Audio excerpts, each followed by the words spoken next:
క్రైస్తవ్యంలో ఉన్నటువంటి ఈ దశమ భాగం అనే ప్రస్తావన గురించి కాసేపు మాట్లాడుకుందాం. అసలు క్రైస్తవ్యంలో దశమ భాగం అనే ప్రస్తావన ఉందా? ఒక్కసారి ఆలోచించండి.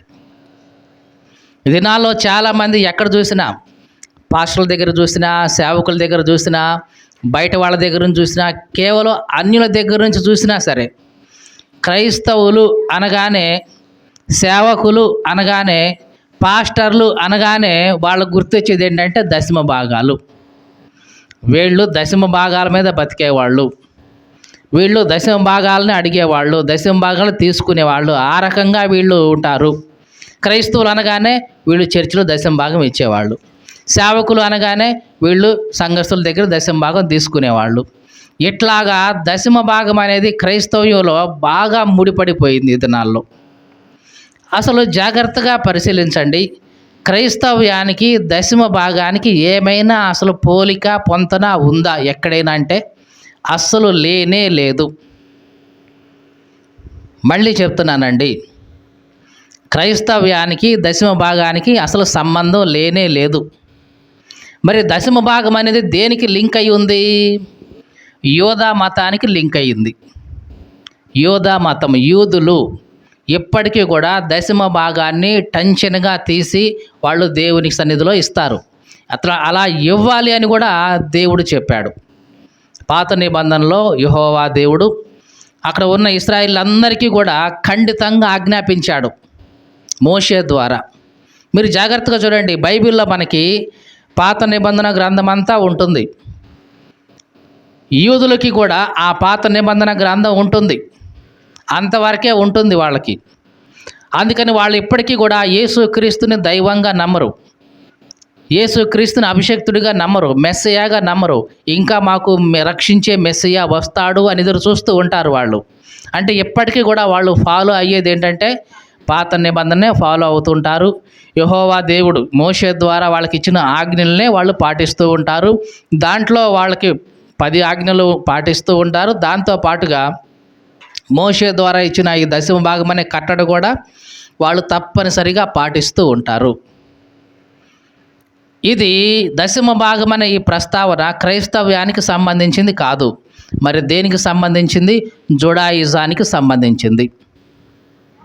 జుడాయిజం అంటే యూదు మతానికి సంబంధించింది. మరి క్రైస్తవంలోకి ఎట్లా వచ్చేసింది ఇది? ఒకసారి ఆలోచించండి. మరి క్రైస్తవ్యానికి సంబంధించింది కాదు ఈ దశమ భాగం.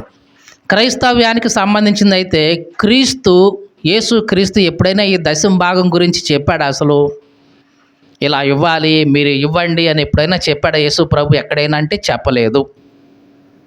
మరి అపోస్తలులు పౌలు కానీ, పేతురు కానీ, యోహాను కానీ వాళ్ళ పత్రికల్లో కానీ ఎక్కడైనా దశమ భాగం అనే మాట చెప్పారా ఎక్కడైనా అంటే అది కూడా లేదు. అంటే యేసుక్రీస్తు వచ్చిన తర్వాత, క్రైస్తవ్యం స్థాపించబడిన తర్వాత దశమ భాగం అనే ప్రస్తావన యేసు ప్రభువు చెప్పలేదు, పౌలు చెప్పలేదు, పేతురు చెప్పలేదు, యోహాను చెప్పలేదు, శిష్యులు ఎవరు కూడా వాటి గురించి చెప్పలేదు, రాయలేదు కూడా. మరి ధర్మశాస్త్రంలో వారికి మోషే ద్వారా ఇది మాత్రం రాయబడింది. ఎవరి కోసమంటే ఇశ్రాయేలీయులకి, యూదులకి, యాకోబు వంశస్థులకి, 12 గోత్రాల వారికి అది రాయబడింది. కానీ ఈ దినాల్లో ఇది ఎట్లాగా వచ్చేసిందంటే క్రైస్తవులోకి విడదీయలేనంతగా వచ్చేసింది ఈ దశమ భాగ ప్రస్తావన. ఒక ప్రశ్న చాలా జాగ్రత్తగా గమనించండి. మనం క్రైస్తవులుగా మన దేవుడు చాలా గొప్పవాడు అని చెప్తాం, అవునా కాదా? చెప్పండి, అవునా కాదా? మనం ఏమంటాం? మా దేవుడు రాయి కాదు, మా దేవుడు రప్ప కాదు, మా దేవుడు చెట్టు చేమ కాదు, పురుగు పూసి అంతకంటే కాదు, జంతువు అంతకంటే కాదు, మా దేవుడు సజీవమైన దేవుడు, విశ్వానికి సృష్టికర్త ఆయన, ఈ లోకాలన్నిటినీ సృష్టించిన ఆయన అని మన దేవుడి గురించి మనం గొప్పగా చెప్తాం, అవునా కాదా? చెప్పండి, అవునా కాదా? అన్య దేవతలందరికంటే కూడా మన దేవుడు చాలా గొప్పవాడు, ఉన్నతమైన వాడు, మహోన్నతమైన వాడని చెప్తాం. అట్లాంటి గొప్ప దేవుడు, అవునా కాదా? ఇప్పుడు మీరు ఆలోచించండి, మీరు ఎప్పుడైనా రామాలయానికి కానీ, శివాలయానికి కానీ, ఇంకా అన్యుల యొక్క గుళ్ళకు కానీ, అన్యుల యొక్క దేవాలయాలకు కానీ వెళ్ళినప్పుడు ఎక్కడైనా, ఎప్పుడైనా, ఎవరైనా అక్కడికి వచ్చిన వాళ్ళతో, అంటే వాళ్ళ యొక్క భక్తులతో, మీరు మీ సంపాదనలోంచి దశమ భాగం ఇవ్వాలి ఈ దేవుడికి అని ఎవరైనా ఎక్కడైనా చెప్పినట్లు ఉందా? మీరు చెప్పండి. మీరు శివాలయానికి పోయారు, అక్కడ ఏదో శివరాత్రి జరుగుతుంది, వాళ్ళు రాత్రి తెల్లార్లు జాగారం చేసి వాళ్ళు ఏదో ఉచ్చరించుకుంటూ ఉంటారు తప్ప, మీరు సంపాదించిన వాటిలో 10వ వంతు ఇవ్వాలి అని వాళ్ళు ఎప్పుడైనా చెప్తారా? ఎక్కడైనా చెప్పారా? అసలు అట్లాంటిది ఉందా? లేదు. మరి క్రైస్తవ్యంలోకి రాగానే, ఏది క్రైస్తవ చర్చిలోకి రాగానే ఈ మాట వినపడుతుంది. ఇప్పుడు చాలా జాగ్రత్తగా చూడండి, వాళ్ళకంటే కూడా మన దేవుడు గొప్పవాడని చెప్తున్నావు, మరి వాళ్ళు డబ్బు గురించిన మాటలేవి మాట్లాడలేదు. మరి ఇక్కడ ఈ దేవాలయంకి వచ్చేటప్పటికి డబ్బు గురించిన ప్రస్తావన వస్తుంది అంటే జాగ్రత్తగా ఈ 2 విషయాలు ఆలోచించండి. మరి వాళ్ళకంటే గొప్ప దేవుడు అని చెప్తున్నావు కదా నువ్వు, మరి నీ దేవుడికి డబ్బు అవసరమా? ఆయన అడిగేవాడు అసలు? తక్కువ స్థాయిలో ఉన్న వాళ్ళే వాళ్ళ కింద ఉన్న వాళ్ళని, వాళ్ళ భక్తులను అడగట్లేదు కదా. మరి ఎక్కువ స్థాయిలో ఉన్న నీ దేవుడు నీ తన దగ్గరికి వచ్చిన వాళ్ళని మీరు దశమ భాగం ఇవ్వండి, డబ్బులు ఇవ్వండి అని అడుగుతాడా ఎప్పుడైనా? ఒక్కసారి ఆలోచించండి, అడుగుతాడా అసలు? ఆకాశాలను సృష్టించిన దేవుడికి డబ్బు ఏమీ అవసరం ఉందా? ఆయనకి ఏమీ అవసరం లేదు.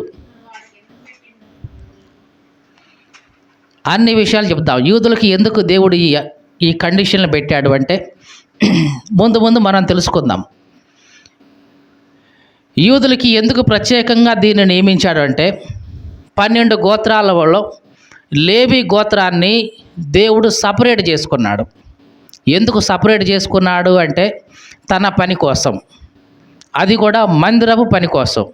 ఆ దినాల్లో దేవాలయం ఉండేది, మందిరం ఉండేది, గర్భాలయం ఉండేది, ఆవరణం ఉండేది, పరిశుద్ధ స్థలం, అతి పరిశుద్ధ స్థలం, 3 భాగాలుగా ఉండేది.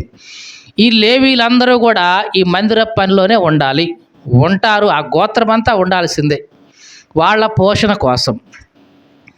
దేనికోసం?